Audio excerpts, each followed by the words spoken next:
semuanya, pada video kali ini kita akan membahas materi tentang membuat ragam hias dengan bahan buatan.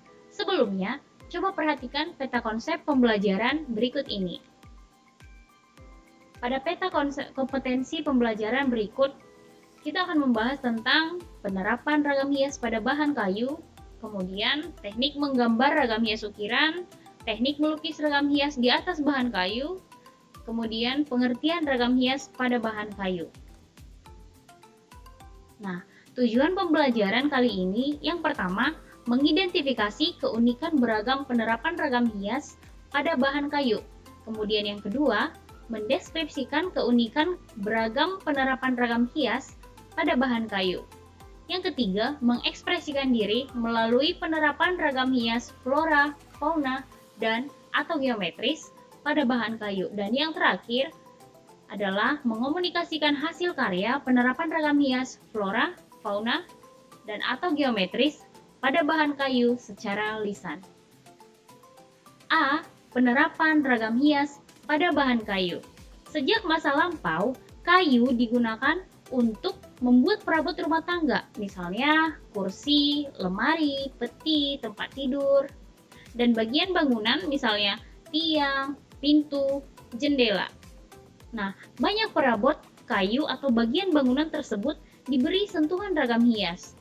Motif hias yang digunakan berupa motif tumbuhan atau flora, motif hewan, figuratif, maupun geometris atau gabungan dari motif-motif tersebut. Kemudian teknik yang digunakan ada mengukir, menggambar, atau gabungan dari kedua teknik tersebut.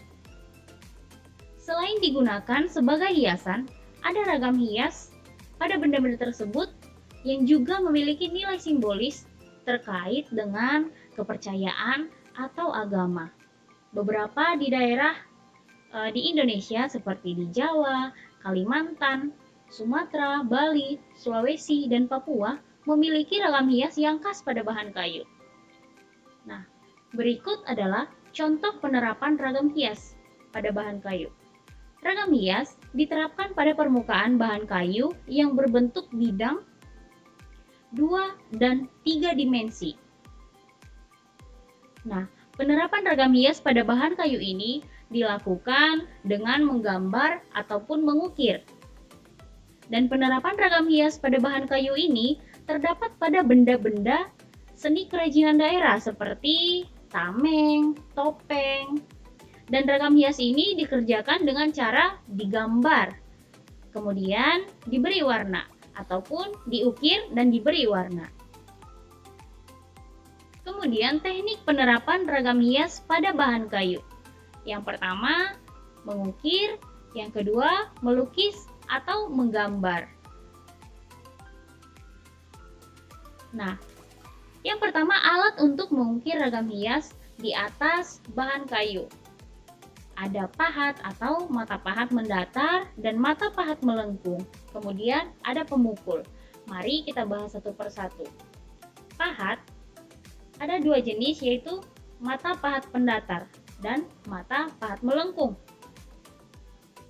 Nah, penggunaan pahat ini harus disesuaikan dengan bentuk ragam hias yang akan diukir. Ada 4 jenis pahat, yaitu yang pertama adalah pahat kuku atau disebut dengan pahat penguku. Nah, pahat ini berbentuk lengkung seperti kuku manusia. Nah, fungsinya pahat penguku ini digunakan untuk mengerjakan bagian yang lengkung, melingkar, atau membentuk bagian yang cembung, cekung, ikal, dan pecahan aris maupun pecahan cawen. Nah, kemudian pahat lurus atau disebut dengan pahat penyilat. Bentuk pahat ini berbentuk lurus. Jadi pahat ini berfungsi untuk mengerjakan bagian yang lurus atau rata. Pahat ini juga dapat digunakan untuk membuat dasaran dan membuat siku-siku tepi ukiran dengan dasaran. Nah, kemudian yang ketiga ada pahat lengkung atau disebut juga dengan pahat kol. Nah, bentuk pahat lengkung, mata pahat kol ini berbentuk melengkung belahan setengah bulatan. Jadi untuk mengerjakan bagian-bagian cekung yang tidak dapat dikerjakan dengan pahat kuku tadi. Kemudian yang keempat ada pahat miring atau disebut juga dengan pahat pengot. Bentuknya mata pahat pengot berbentuk miring meruncing dan tajam sebelah. Nah, fungsinya untuk membersihkan pada sudut sela-sela ukiran dan meraut bagian-bagian yang diperlukan. Alat untuk mengukir ragam hias yang kedua, pemukul. Nah, alat pemukul yang digunakan dalam kegiatan mengukir umumnya terbuat dari kayu, meskipun ada juga yang menggunakan palu besi ataupun batu. Nah, prosedur mengukir ragam hias pada bahan kayu adalah yang pertama menyiapkan alat dan bahan menggambar ragam hias ukiran. Kemudian yang kedua, memilih bentuk ragam hias sebagai objek berkarya. Kemudian yang ketiga, membuat sketsa ragam hias pada bahan kayu. Dan yang keempat, memberikan warna pada hasil gambar. Contoh melukis ragam hias di atas bahan kayu. Yang pertama, siapkan bahan dan alat melukis. Kemudian yang kedua, siapkan bahan kayu. Kemudian yang ketiga, buat rancangan gambar ragam hias pada kertas. Kemudian yang keempat, pindahkan gambar rancangan pada permukaan bahan kayu. Kemudian yang kelima, menerapkan cat untuk menyelesaikan gambar. Kemudian yang keenam, berikan lapisan vernis atau cat transparan pada permukaan kayu. Nah, demikianlah materi kita kali ini. Untuk materi yang berikutnya, kita akan membahas tentang menyanyi dengan lebih satu suara.